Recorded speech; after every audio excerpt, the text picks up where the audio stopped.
Tomato ತೊಕ್ಕು, tomato pachadi ಅಥವಾ tomato chutney ಇದನ್ನ ನೀವು 6 ಮಂತ್ಸ್ ಆದ್ರೂ ಸ್ಟೋರೇಜ್ ಮಾಡ್ಕೋಬಹುದು. ತುಂಬಾ ಚೆನ್ನಾಗಿರುತ್ತೆ. ಒಮ್ಮೆ ಟ್ರೈ ಮಾಡಿ. ನಮಸ್ತೆ family, welcome back to my channel. It's Chinni's world. ಯಾರೆಲ್ಲ ನನ್ನ ಚಾನಲ್ನ ಹೊಸದಾಗಿ ನೋಡ್ತಿದ್ದೀರೋ ಪ್ಲೀಸ್ ಲೈಕ್ ಮಾಡಿ, ಶೇರ್ ಮಾಡಿ, ಸಬ್ಸ್ಕ್ರೈಬ್ ಮಾಡ್ಕೊಳ್ಳಿ. ಪ್ಲೀಸ್ ಆದಷ್ಟು ಸಪೋರ್ಟ್ ಮಾಡಿ. ನಾನಿವತ್ತು ಒಂದು ಟೊಮೆಟೊದಲ್ಲಿ ಒಂದು ಚಟ್ನಿ ಮಾಡಿ ತೋರಿಸ್ತಿದ್ದೀನಿ. ಇದನ್ನ ಆಂಧ್ರದಲ್ಲಿ ಟೊಮೆಟೊ ನಿಲ್ವ ಪಚ್ಚಡಿ ಅಂತಾರೆ. ಇದನ್ನ ನಾವು 6 ಮಂತ್ಸ್ ವರೆಗೂ ಸ್ಟೋರ್ ಮಾಡಿ ಇಟ್ಕೋಬಹುದು. ನಾನಿವತ್ತು ಮಾಡ್ತಿರೋದು 2 kg ಇಂಗ್ರೀಡಿಯೆಂಟ್ಸ್. 2 kg ಟೊಮೆಟೊ ಇದೆ. ಸೊ ಇದಕ್ಕೆ ನಾನು 2 kg ಮಾಡ್ತಾ ಇದ್ದೀನಿ. ನಿಮಗೆ ಇದರಲ್ಲಿ ಕಡಿಮೆ ಕ್ವಾಂಟಿಟಿಯಲ್ಲಿ ಬೇಕು ಅಂದರೆ ನಾನು ಡಿಸ್ಕ್ರಿಪ್ಷನ್ ಬಾಕ್ಸಲ್ಲಿ ಹಾಕ್ತೀನಿ. 1/2 kg ಟೊಮೆಟೊಗೆ ಏನೇನು ಇಷ್ಟೆಷ್ಟು ಇಂಗ್ರೀಡಿಯೆಂಟ್ಸ್ ಹಾಕಬೇಕು ಅದನ್ನೆಲ್ಲ ನಾನು ಡಿಸ್ಕ್ರಿಪ್ಷನ್ ಬಾಕ್ಸಲ್ಲಿ ಹಾಕಿರ್ತೀನಿ. ನೋಡ್ಕೊಳ್ಳಿ, ಒಂದ್ಸತಿ ಟ್ರೈ ಮಾಡಿ ಹೇಗಿದೆ ಅಂತೇಳಿ. ಇದನ್ನು ನಾವು ರೈಸ್ ಜೊತೆ ತಿನ್ಬೋದು, ದೋಸೆ ಜೊತೆ ತಿನ್ಬೋದು, ಮತ್ತು ಚಪಾತಿ ಜೊತೆಗೆ ತಿನ್ಬೋದು, ಎಲ್ಲದಕ್ಕೂ ತಿನ್ಬೋದು. ತುಂಬ ಚೆನ್ನಾಗಿರುತ್ತೆ. ಒಮ್ಮೆ ಟ್ರೈ ಮಾಡಿ ಹೇಗಿದೆ ಅಂತ ಹೇಳಿ. ಈಗ ಹೇಗೆ ಮಾಡೋದು ಅಂತ ನೋಡೋಣ ಬನ್ನಿ. ಇದಕ್ಕೆ ನಾನು ಈಗ 2 kg ಟೊಮೆಟೊ ತಗೊಂಡಿದ್ದೀನಿ. ಇದು 200 grams ಇದೆ. ಹೊಸ ಹುಣಸೆಹಣ್ಣಿದ್ರೆ ತಗೊಳ್ಳಿ. ನಿಮ್ಮ ಹತ್ರ ಹಳೆ ಹುಣಸೆಹಣ್ಣಿದ್ರೆ ಅದನ್ನೇ ಯೂಸ್ ಮಾಡಿ, ಪರವಾಗಿಲ್ಲ. ಸೊ ನಿಮ್ಮ ಹತ್ರ ಏನಾದರೂ ಹೊಸ ಹುಣಸೆಹಣ್ಣಿದ್ರೆ ಹೊಸ ಹುಣಸೆಹಣ್ಣಲ್ಲಿ ಯೂಸ್ ಮಾಡಿ, ಚೆನ್ನಾಗಿರುತ್ತೆ. ಹೊಸ ಹುಣಸೆಹಣ್ಣು ಯೂಸ್ ಮಾಡಿ, ತುಂಬ ಚೆನ್ನಾಗಿರುತ್ತೆ. ಇದು 2 kg ಟೊಮೆಟೊ ಇದೆ. ಈಗ ಇದನ್ನ ಕಟ್ ಮಾಡ್ಕೊಳ್ಳೋಣ. ಫಸ್ಟ್ ಈ ಎಡ್ಜಸ್ ಎಲ್ಲ ಎಗರಿಸ್ಕೊಂಡು ಒಂದೊಂದನ್ನ 4 ಪೀಸು ಇಲ್ಲ 8 ಪೀಸ್ ಮಾಡ್ಕೊಳ್ಳೋಣ. ಟೊಮೆಟೊನೆಲ್ಲ ಕ್ಲೀನಾಗಿ ವಾಶ್ ಮಾಡಿ ಇದರಲ್ಲಿ ನಾನೊಂದು 2 ಅವರ್ ಇದನ್ನ ಹಾಗೆ ಬಿಟ್ಟಿದ್ದೀನಿ. ಕ್ಲೀನಾಗಿ ಒರೆಸ್ಕೊಂಡು ಇದರಲ್ಲಿ ನೀರಿನ ಅಂಶ ಇರಬಾರ್ದು. ಯಾಕಂದ್ರೆ ನಾವು ಇದನ್ನ ಸ್ಟೋರೇಜ್ ಮಾಡೋದ್ರಿಂದ ಒಂದು 5 ತಿಂಗಳಿಂದ 6 ತಿಂಗಳ ತನಕ ಸ್ಟೋರೇಜ್ ಮಾಡೋದ್ರಿಂದ ಇದರಲ್ಲಿ 1 ಡ್ರಾಪ್ ನೀರಿದ್ರು ಅದು ಕೆಟ್ಟೋಗ್ಬಿಡುತ್ತೆ. ಸೊ ಅದಕ್ಕೋಸ್ಕರ ನಾನು ತೊಳೆದ್ಬಿಟ್ಟು 1.5 hour ನಾನು ಇದನ್ನ ಗಾಳಿಲಿ ಬಿಟ್ಟಿದ್ದೀನಿ. ಈಗ ಇದರಲ್ಲಿ ನೀರಿನ ಅಂಶ ಏನು ಇಲ್ಲ. ಈಗ ಕಟ್ ಮಾಡ್ಕೊಳ್ಳೋಣ. ವಾಯ್ಸ್ ಚೆನ್ನಾಗಿಲ್ಲ, ನನಗೆ ಕೋಲ್ಡ್ ಆಗಿದೆ. ಸೊ ಪ್ಲೀಸ್ ಬೈಕೋಬೇಡಿ, ವಾಯ್ಸ್ ಒಂಥರ ಇದೆ. ಇದನ್ನ ಎಡ್ಜಸ್ ಎತ್ಬಿಟ್ಟು ಈ ಥರ 8 ಪೀಸ್ ಮಾಡ್ಕೊಳ್ಳಿ, ಸಾಕು. ಎಲ್ಲ ಇದೇ ಥರ ಕಟ್ ಮಾಡ್ಕೋತೀನಿ ನಾನು. ಈ ರೆಸಿಪಿನ ನಾವು 5 ರಿಂದ 6 ತಿಂಗಳು ಸ್ಟೋರೇಜ್ ಮಾಡ್ಕೋಬಹುದು. ಒಂದು ಗ್ಲಾಸ್ ಬಾಟಲಲ್ಲಿ ಹಾಕಿ ಇಟ್ಕೊಂಡ್ರೆ 5 ರಿಂದ 6 ತಿಂಗಳ ಯೂಸ್ ಮಾಡ್ಕೋಬಹುದು. ನಮ್ಮ ಮನೇಲಿ ಅಲ್ಲಿ ತನಕ ಇರೋದಿಲ್ಲ, ಬೇಗ ಖಾಲಿ ಆಗುತ್ತೆ. ನಾನು ವರ್ಷಕ್ಕೆ 2 ಸರಿ ಮಾಡ್ಕೋತೀನಿ ಈ ರೆಸಿಪಿನ ನಾನು.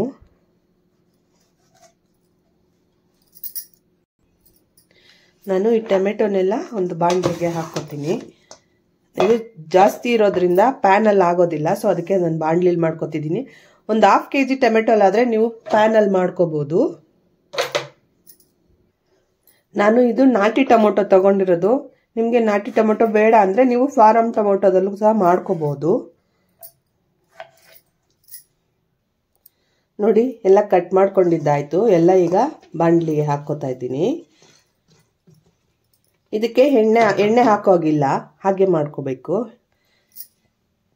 ಇದ್ರ ಜೊತೆಗೆ ಇದು 200 ಗ್ರಾಮ್ ಇದೆ ಹುಣಸೆ ಹಣ್ಣು. ಎಲ್ಲ ಕ್ಲೀನಾಗಿ ಇದರಲ್ಲಿ ಬೀಜ ಏನಾದರೂ ಇದ್ದರೆ ಎಲ್ಲ ಕ್ಲೀನಾಗಿ ರಿಮೂವ್ ಮಾಡಿ ಹಾಕ್ಕೋಬೇಕು. ಕರೆಕ್ಟಾಗಿ 200 ಗ್ರಾಮ್ಸ್ ಹಾಕ್ಕೋಬೇಕು. 1/2 kgಗಾದರೆ 50 ಗ್ರಾಮ್ ಸಾಕು. ನಾನು ಇದು 1/2 kgಗೆ ಎಷ್ಟೆಷ್ಟು ಏನೇನು ಇಂಗ್ರೀಡಿಯೆಂಟ್ಸ್ ಬೇಕೋ ಡಿಸ್ಕ್ರಿಪ್ಷನ್ ಬಾಕ್ಸಲ್ಲಿ ಹಾಕ್ತೀನಿ ನಾನು. ನೋಡ್ಕೊಳ್ಳಿ, ನೀವು ಒಮ್ಮೆ ಟ್ರೈ ಮಾಡಿ, ತುಂಬ ಚೆನ್ನಾಗಿರುತ್ತೆ. ಈಗ ಇದನ್ನು ನಾನು ಸ್ಟವ್ ಮೇಲೆ ಇಡ್ತೀನಿ. ಸಾರಿ ಫ್ರೆಂಡ್ಸ್, ಸ್ವಲ್ಪ ಹುಷಾರಿಲ್ಲ, ಕೋಲ್ಡ್ ಆಗಿದೆ, ಫೀವರ್ ಇದೆ. ಈಗ ಸ್ಟವ್ ಮೇಲೆ ಇಟ್ಟು ಇದಕ್ಕೆ ಎಣ್ಣೆ ಹಾಕೋಗಿಲ್ಲ, ಅದೇ ಇದರಲ್ಲೇ ಎಲ್ಲ ಬಾಯ್ಲ್ ಆಗಬೇಕು ಚೆನ್ನಾಗಿ.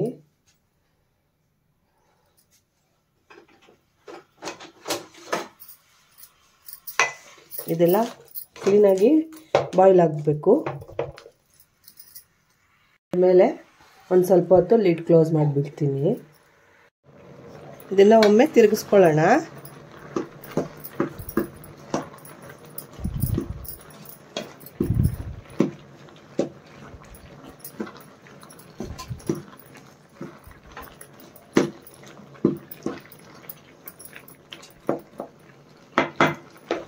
ಇನ್ನೊಂದು 5 ಮಿನಿಟ್ಸ್ ಬಿಡೋಣ.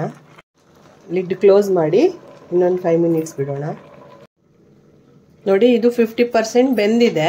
ಈಗ ಬೆಂದಾದ್ಮೇಲೆ ಲಿಡ್ ಕ್ಲೋಸ್ ಮಾಡಬಾರ್ದು. ಇದರಲ್ಲಿರೋ ನೀರೆಲ್ಲ ಚೆನ್ನಾಗಿ ಡ್ರೈ ಆಗಬೇಕು. ಹಾಗೆ ಓಪನ್ ಮಾಡಿ ಬಿಡಬೇಕು. ಒಂದು 10 ರಿಂದ 15 ನಿಮಿಷ ಬಿಟ್ಟರೆ ಇದರಲ್ಲಿರೋ ನೀರೆಲ್ಲ ಫುಲ್ಲು ಡ್ರೈ ಆಗಿ ಸ್ವಲ್ಪ ಗಟ್ಟಿಯಾಗಿ ಆಗುತ್ತೆ. ಇದು ಅಲ್ಲಿ ತನಕ ಹಾಗೆ ಬಿಡಬೇಕು. ಆಲ್ಮೋಸ್ಟ್ ಒಂದು 50% ಬೆಂದಿದೆ ನೋಡಿ.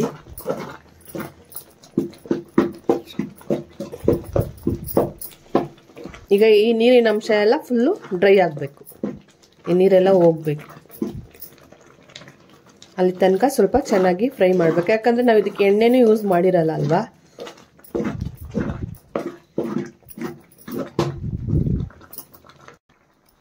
ನೋಡಿ ಆವಾಗ ಈ ಥರ ಸ್ವಲ್ಪ ತಿರುಗಿಸ್ತಾ ಇರಬೇಕು. ಹುಣಸೆಹಣ್ಣು ಹಾಕಿರ್ತೀವಲ್ವಾ, ಸ್ವಲ್ಪ ಕೆಳಗಡೆ ತಳ ಹಿಡಿಯುತ್ತೆ ಅಷ್ಟೇ, ಇನ್ನೇನಿಲ್ಲ.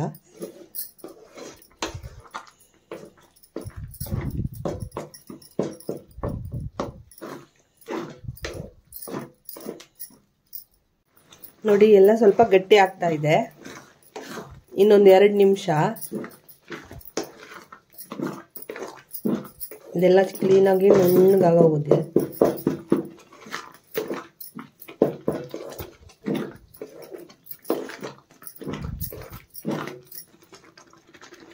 ಇನ್ನೊಂದು 2 ಮಿನಿಟ್ಸು ಇದು ಸರಿ ಹೋಗುತ್ತೆ.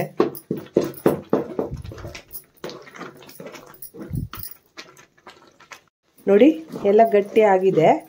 ಈಗ ಇದು ತಣ್ಣಗಾಗಬೇಕು, ಫುಲ್ ತಣ್ಣಗಾಗಬೇಕು. ಇದು ತಣ್ಣಗಾಗೋ ಅಷ್ಟೊತ್ತಿಗೆ ಇದಕ್ಕೆ ಬೇರೆ ಏನೇನು ಇಂಗ್ರೀಡಿಯೆಂಟ್ಸ್ ಬೇಕೋ ಅದೆಲ್ಲ ರೆಡಿ ಮಾಡ್ಕೊಳ್ಳೋಣ. ಈಗ ಇದನ್ನ ಸೈಡ್ಗೆ ಎತ್ತಿಟ್ಬಿಡ್ತೀನಿ.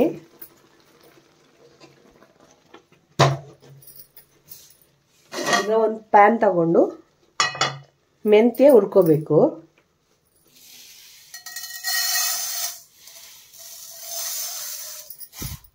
ಒಂದು ಸ್ವಲ್ಪ ಜಾಸ್ತಿ ಹುರಿದಿಟ್ಕೊಂಡ್ರು ನೆಕ್ಸ್ಟ್ ಏನಕ್ಕಾದ್ರೂ ಯೂಸ್ ಆಗುತ್ತೆ, ಪರವಾಗಿಲ್ಲ, ವೇಸ್ಟ್ ಏನು ಆಗೋದಿಲ್ಲ. ಇದನ್ನ ಚೆನ್ನಾಗಿ ಹುರ್ಕೋಬೇಕು ಹೊಂಬಣ್ಣ ಬರೋವರೆಗೂ.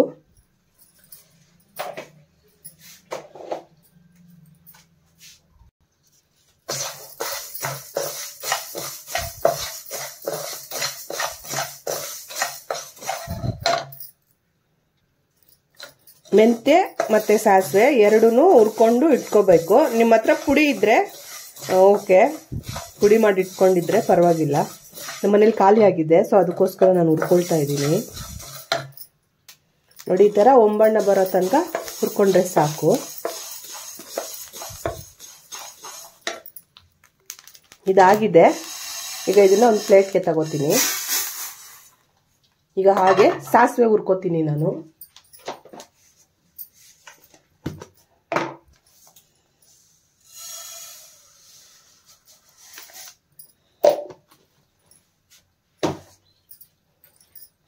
ಇದನ್ನು ಚೆನ್ನಾಗಿ ಹುರ್ಕೊಂಡು ಎರಡು ತಣ್ಣಗಾದ್ಮೇಲೆ ಪುಡಿ ಮಾಡ್ಕೋಬೇಕು. ಇದು ಸಪ್ರೇಟೇ ಪುಡಿ ಮಾಡ್ಕೋಬೇಕು.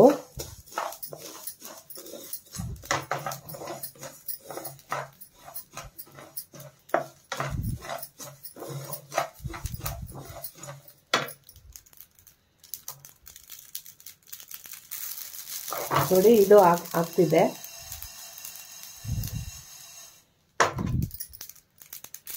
ನೋಡಿ ಈ ಥರ ಪಟ ಪಟ ಅಂತ ಸೌಂಡ್ ಬಂದರೆ ಇದು ಆಯಿತು.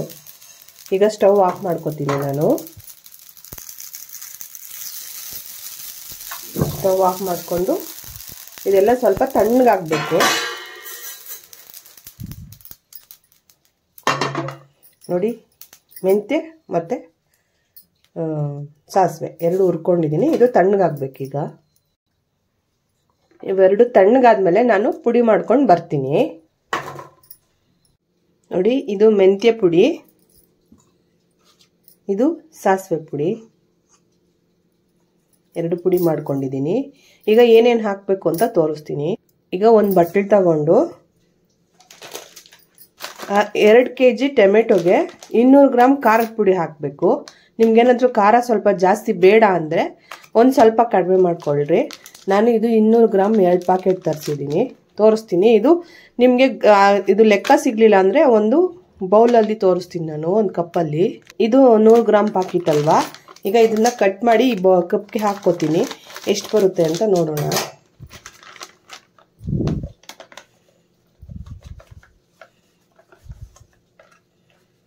ನಾನು ಯಾವಾಗಲೂ ಇದೇ ಕಪ್ಪಲ್ಲೇ ಮೆಜರ್ಮೆಂಟ್ ಮಾಡೋದು. 100 ಗ್ರಾಮ್ಗೆ 1 ಕಪ್ ಕರೆಕ್ಟಾಗಿ ಬರುತ್ತೆ. ನಮ್ಮನೇಲಿ ಜಾಸ್ತಿ ಖಾರ ತಿನ್ನೋದ್ರಿಲ್ಲ, ಸೊ ಅದಕ್ಕೋಸ್ಕರ ಇನ್ನೊಂದು ಸ್ವಲ್ಪ 1.25 ಕಪ್ ಹಾಕ್ಕೋತೀನಿ. 2 ಕಪ್ ಖಾರದ ಪುಡಿ ನಾನು ಹಾಕೊಳ್ಳೋದಿಲ್ಲ. ನೀವು ಖಾರ ಜಾಸ್ತಿ ತಿನ್ನೋರಾದ್ರೆ ಕರೆಕ್ಟಾಗಿ 200 ಗ್ರಾಮ್ ಹಾಕ್ಕೊಳ್ಳಿ, ಪರವಾಗಿಲ್ಲ. ನಿಮ್ಮ ಹತ್ರ ಕಾಶ್ಮೀರಿ ಚಿಲ್ಲಿ ಪೌಡ್ರ್ ಇದ್ರೆ ಹಾಕ್ಕೊಳ್ಳಿ, ಸ್ವಲ್ಪ ಕಲರ್ ಚೆನ್ನಾಗಿ ಬರುತ್ತೆ ಅಷ್ಟೇ, ಇನ್ನೇನಿಲ್ಲ. ಅದೇನು ಖಾರ ಇರೋದಿಲ್ಲ. ನಾನು ಇದರಲ್ಲಿ ಇನ್ನು ಸ್ವಲ್ಪ 1/4 ಕಪ್ ಹಾಕ್ಕೋತೀನಿ ಅಷ್ಟೇ, ಜಾಸ್ತಿ ಹಾಕ್ಕೊಳ್ಳಲ್ಲ.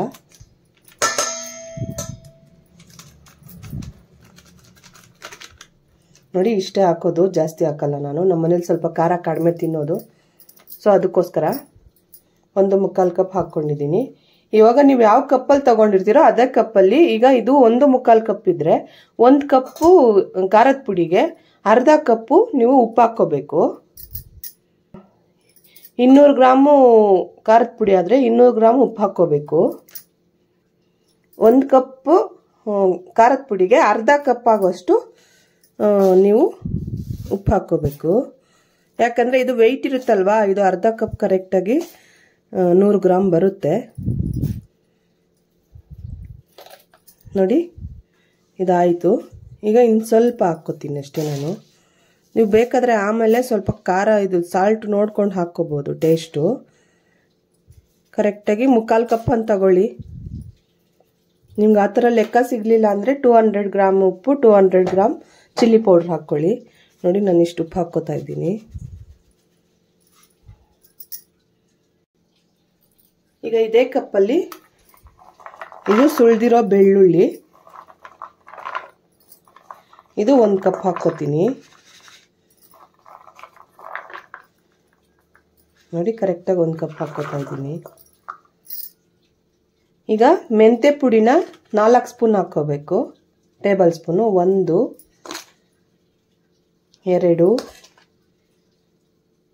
3 4 ಕರೆಕ್ಟಾಗಿ 4 ಟೇಬಲ್ ಸ್ಪೂನ್ ಹಾಕ್ಕೊಳ್ಳಿ. ಇದು ಸಾಸಿವೆ ಪುಡಿ. 1 ಕಪ್ಪು ಮೆಂತ್ಯ ಪುಡಿ ಆದರೆ 1 ಸ್ಪೂನ್ ಮೆಂತ್ಯ ಪುಡಿ ಆದರೆ 2 ಸ್ಪೂನು ಸಾಸಿವೆ ಪುಡಿ ಹಾಕ್ಕೋಬೇಕು. 1 2 3 4 5 6 7 8. ಈಗ 4 ಸ್ಪೂನ್ ಮೆಂತ್ಯ ಪುಡಿ ಹಾಕಿರೋದು. ಈಗ 8 ಸ್ಪೂನು ನಾವು ಈಗ ಸಾಸಿವೆ ಪುಡಿ ಹಾಕಿರೋದು. ಈಗ ಇದ್ರ ಜೊತೆಗೆ 1 ಸ್ಪೂನ್ ಆಗೋಷ್ಟು ನೀವು ಅರಿಶಿನ ಪುಡಿ ಹಾಕ್ಕೊಳ್ಳಿ. 1 ಸ್ಪೂನ್ ಆದರೂ ಓಕೆ, ಇನ್ನು ಸ್ವಲ್ಪ ಎಕ್ಸ್ಟ್ರಾ ಹಾಕ್ಕೊಂಡ್ರು ಪರವಾಗಿಲ್ಲ, ನಡೆಯುತ್ತೆ, ಸಾಕು. ಈಗ ಇಷ್ಟನ್ನು ನಾನು ಮಿಕ್ಸ್ ಮಾಡ್ಕೋತೀನಿ. ಇದು ಅರ್ಧ kgಗಾದರೆ ಬೌಲಲ್ಲೇ ಒಂದೇ ಸತಿ ಮಿಕ್ಸಿ ಜಾರ್ಗೆ ಹಾಕ್ಕೋಬೋದು. ಇದು 2 kg ಆಗಿರೋದ್ರಿಂದ ನಾನು ಇದರಲ್ಲಿ ಮಿಕ್ಸ್ ಮಾಡಿಕೊಂಡು ಅದ್ರ ಜೊತೆಗೆ ಟೊಮೆಟೊ ಜೊತೆಗೆ ಇದನ್ನು ರುಬ್ಕೋತೀನಿ ನಾನು. ಈಗ ಇದೆಲ್ಲ ಮಿಕ್ಸ್ ಆಗಿದೆ. ಈಗ ಟೊಮೆಟೊ ತಣ್ಣಗಾಗಿದೆ. ಈಗ ಇವನ್ನು ಸೇರಿಕೊಂಡು ನಾನು ರುಬ್ಕೋತೀನಿ ಈಗ ನಾನು. ಈಗ ಬೇಯಿಸಿದಿರಲ್ವ ಟೊಮೆಟೊ ಮತ್ತು ಇದಕ್ಕೆ ಹಾಕ್ಕೊಂಡು ನೀವು ಮಿಕ್ಸ್ ಮಾಡ್ಕೋಬೋದು ಬೇಕಾದರೆ. ನಾನು ಮಿಕ್ಸ್ ಮಾಡ್ಕೋತೀನಿ ನೋಡಿ.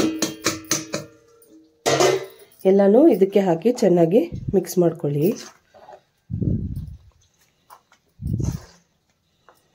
ತುಂಬ ಚೆನ್ನಾಗಿರುತ್ತೆ ಫ್ರೆಂಡ್ಸ್, ಒಮ್ಮೆ ಟ್ರೈ ಮಾಡಿ. ನೀವು 2 kgಗೆ ಮಾಡಲಿಲ್ಲ ಅಂದರೂ ಓಕೆ, 1/2 kg ಟೊಮೆಟೊಗಾದರೂ ಮಾಡಿ. ಹೇಗೆ ಬಂದಿದೆ ಅಂತ ನನಗೆ ಕಮೆಂಟ್ ಮಾಡಿ ತಿಳಿಸಿ. ನಾನು 1/2 kgಗೆ ಏನೇನು ಬೇಕು ಎಲ್ಲನೂ ನಾನು ಡಿಸ್ಕ್ರಿಪ್ಷನ್ ಬಾಕ್ಸಲ್ಲಿ ಹಾಕ್ತೀನಿ. ನೋಡಿ ಇಷ್ಟು ಗಟ್ಟಿಯಾಗಿ ಆಗಿರುತ್ತೆ. ಇದಕ್ಕೆ ನಾವು ಯಾವುದೇ ಥರದ ನೀರು ಮಿಕ್ಸ್ ಮಾಡಿಲ್ವಲ್ಲ, ಇದು 6 ಮಂತ್ಸ್ವರೆಗೂ ನಾವು ಸ್ಟೋರೇಜ್ ಮಾಡ್ಬೋದು, ಕೆಡೋದಿಲ್ಲ. ಯಾಕಂದರೆ 1 ಡ್ರಾಪ್ ನೀರು ಸಹ ಬಿದ್ದಿಲ್ಲ ಇದಕ್ಕೆ. ಸೊ ಇರುತ್ತೆ, 6 ತಿಂಗಳ ತನಕ ಇರುತ್ತೆ ಇದು. ಈಗ ಇದನ್ನು ನಾನು ರುಬ್ಕೋತೀನಿ. ನೋಡಿ ಜಾರೆಲ್ಲ ಫುಲ್ಲು ಡ್ರೈ ಆಗಿರಬೇಕು, 1 ಡ್ರಾಪ್ ನೀರು ಸಹ ಇರಬಾರ್ದು. ಈಗ ನಾನು ರುಬ್ಕೋತೀನಿ. ಈಗ ನುಣ್ಣಗೆ ರುಬ್ಕೋಬೇಕು, ನುಣ್ಣಗೆ ರುಬ್ಕೋತೀನಿ ನಾನು. ನೋಡಿ ಈ ಥರ ನುಣ್ಣಗೆ ರುಬ್ಕೋಬೇಕು. ನಾನೆಲ್ಲ ರುಬ್ಕೊಬರ್ತೀನಿ ಈಗ. ನೋಡಿ ಎಲ್ಲ ನುಣ್ಣಗೆ ರುಬ್ಕೊಂಡಿದ್ದೀನಿ. ಈಗ ಇದನ್ನ ಒಗ್ಗರಣೆಗೆ ಹಾಕೋಣ. ಒಗ್ಗರಣೆಗೆ ಏನೇನು ಬೇಕು ಎಲ್ಲ ನಾನು ಒಂದು ಪ್ಲೇಟಲ್ಲಿ ಇಟ್ಕೊಳ್ತೀನಿ. ನೋಡಿ ಇದು ಒಗ್ಗರಣೆಗೆ ಬೇಕಾಗಿರೋ ಇಂಗ್ರೀಡಿಯೆಂಟ್ಸು. ಇದು ಜಜ್ಜಿರೋ ಬೆಳ್ಳುಳ್ಳಿ, ಇದು ಬ್ಯಾಡಗಿ ಮೆಣಸಿನ್ಕಾಯಿ, ಸಾಸಿವೆ, ಜೀರಿಗೆ. ಒಗ್ಗರಣೆಗೆ ಬೇಕಾಗಿರೋದು ಎಣ್ಣೆ, ನನ್ನ ಹತ್ರ ಕಡಲೆಕಾಯಿ ಬೀಜದ ಎಣ್ಣೆ ಇಲ್ಲ, ಸೊ ಅದಕ್ಕೋಸ್ಕರ ನಾನು ಗೋಲ್ಡ್ ವಿನ್ನರ್ ಹಾಕ್ತಾ ಇದ್ದೀನಿ. ಎಣ್ಣೆ, ಬೆಳ್ಳುಳ್ಳಿ ಜಜ್ಜಿರೋದು, ಬ್ಯಾಡಗಿ ಮೆಣಸಿನ್ಕಾಯಿ, ಮತ್ತೆ ಜೀರಿಗೆ, ಸಾಸಿವೆ, ಕರಿಬೇವು ಸೊಪ್ಪು, ಕಡಲೆಬೇಳೆ, ಉದ್ದಿನಬೇಳೆ, ಇಷ್ಟು ಇಂಗ್ರೀಡಿಯೆಂಟ್ಸು ಬೇಕು. ಆ್ಯಕ್ಚುಲಿ ಅರ್ಧ kgಗೆ 200 ಗ್ರಾಮ್ ಎಣ್ಣೆ ಹಾಕಬೇಕು, ಬಟ್ ನಾನು ಅಷ್ಟೊಂದು ಹಾಕಲ್ಲ, ನಾನು ಕಡಿಮೆನೇ ಹಾಕ್ತೀನಿ. ಬನ್ನಿ ಒಗ್ಗರಣೆ ಹಾಕ್ಕೊಳ್ಳೋಣ. ಎಣ್ಣೆ ಹಾಕ್ಕೋತಾ ಇದ್ದೀನಿ. ಈಗ ಎಣ್ಣೆ ಹಾಕ್ಕೋತೀನಿ. ಆ್ಯಕ್ಚುಲಿ ಒಂದು ಅರ್ಧ ಲೀಟ್ರ್ ಮೇಲೆ ಬೇಕು, ನಾನು ಅಷ್ಟೊಂದು ಹಾಕಲ್ಲ, ಸ್ವಲ್ಪ ಕಡಿಮೆನೇ ಹಾಕ್ತೀನಿ. ತುಂಬ ದಿನ ಬರಬೇಕು ಅಂದರೆ ಒಂದು ಅರ್ಧ ಲೀಟ್ರ್ ಮೇಲೆ ಎಣ್ಣೆ ಹಾಕಬೇಕು.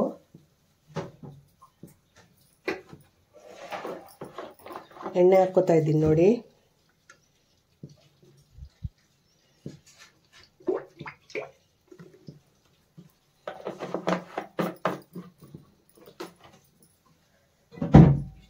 ಜಾಸ್ತಿನೇ ಬೇಕು, ಯಾಕಂದರೆ ತುಂಬ ದಿನ ಇರಬೇಕಲ್ವಾ. ಆಂಧ್ರದಲ್ಲೆಲ್ಲ ವರ್ಷಕ್ಕೆ ಒಂದ್ಸರಿ ಇಲ್ಲ 2 ಸರಿ ಮಾಡ್ಕೋತಾರೆ ಇದನ್ನು. ಎಣ್ಣೆ ಬಿಸಿಯಾಗಿದೆ. ಫಸ್ಟು ಸಾಸಿವೆ ಹಾಕ್ಕೋತೀನಿ, ಆಮೇಲೆ ಜೀರಿಗೆ ಹಾಕ್ಕೋತಾ ಇದ್ದೀನಿ. ಅವರೆಲ್ಲ ಇದಕ್ಕೆ ಜಾಸ್ತಿ ಇದೇ ಪಚಡಿಗೆಲ್ಲನೂ ಅವರು ಜಾಸ್ತಿ ಕಡಲೆಕಾಯಿ ಎಣ್ಣೆ ಯೂಸ್ ಮಾಡ್ತಾರೆ.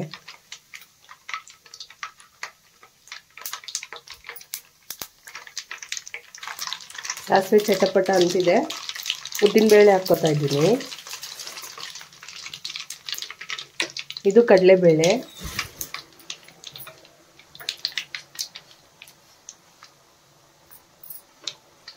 ಕರಿಬೇವಿನ ಸೊಪ್ಪು, ಇದೆಲ್ಲ ಸ್ವಲ್ಪ ಚೆನ್ನಾಗಿ ಫ್ರೈ ಮಾಡ್ಕೋಬೇಕು.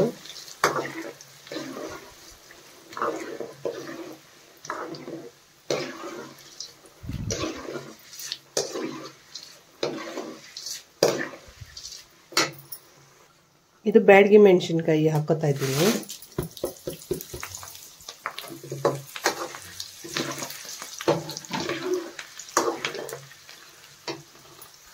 ಈಗ ಲಾಸ್ಟ್ಗೆ ಬೆಳ್ಳುಳ್ಳಿ ಹಾಕೋತಾ ಇದ್ದೀನಿ.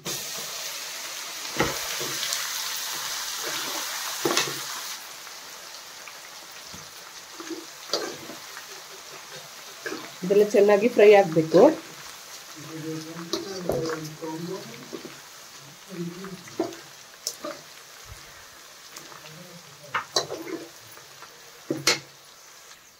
ನಾನು ಹಾಕಿರೋದು ಕಡಿಮೆ ಎಣ್ಣೆನೆ, ಜಾಸ್ತಿ ಎಣ್ಣೆ ಹಾಕ್ಕೋಬೇಕು.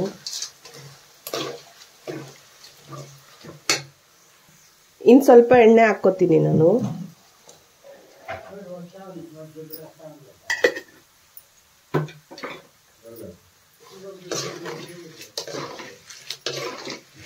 ಇದೆಲ್ಲ ಚೆನ್ನಾಗಿ ಫ್ರೈ ಆಗಬೇಕು. ನೋಡಿ ಎಲ್ಲ ಗೋಲ್ಡನ್ ಬ್ರೌನ್ ಕಲರ್ ಆಗಿದೆ.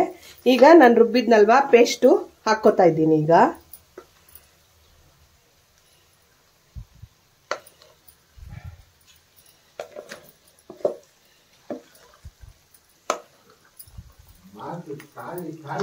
ಈಗ ಈ ರುಬ್ಬಿರೋದೆಲ್ಲ ಕ್ಲೀನಾಗಿ ಮಿಕ್ಸ್ ಮಾಡಬೇಕು. ಸ್ವಲ್ಪ ಲೋ ಫ್ಲೇಮಲ್ಲಿ ಇಟ್ಕೊಳ್ಳಿ.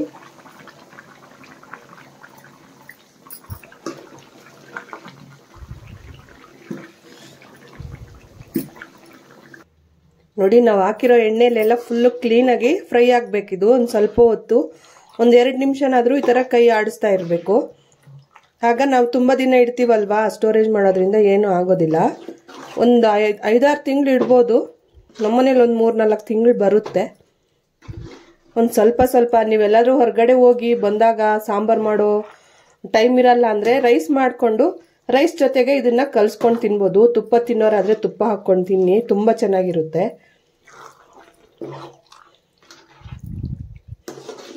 ಕ್ಲೀನಾಗಿ ಇದನ್ನೆಲ್ಲ ಚೆನ್ನಾಗಿ ಮಿಕ್ಸ್ ಮಾಡ್ಕೊಳ್ಳಿ.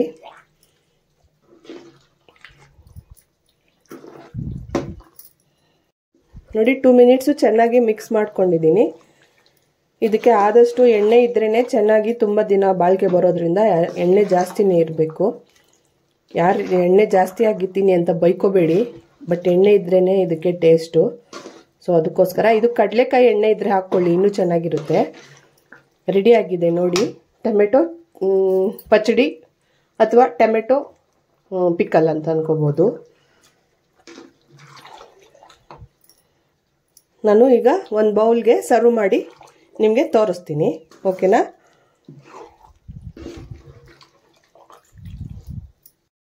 ನೋಡಿ, ಬೌಲ್ಗೆ ಶಿಫ್ಟ್ ಮಾಡ್ತಾ ಇದ್ದೀನಿ.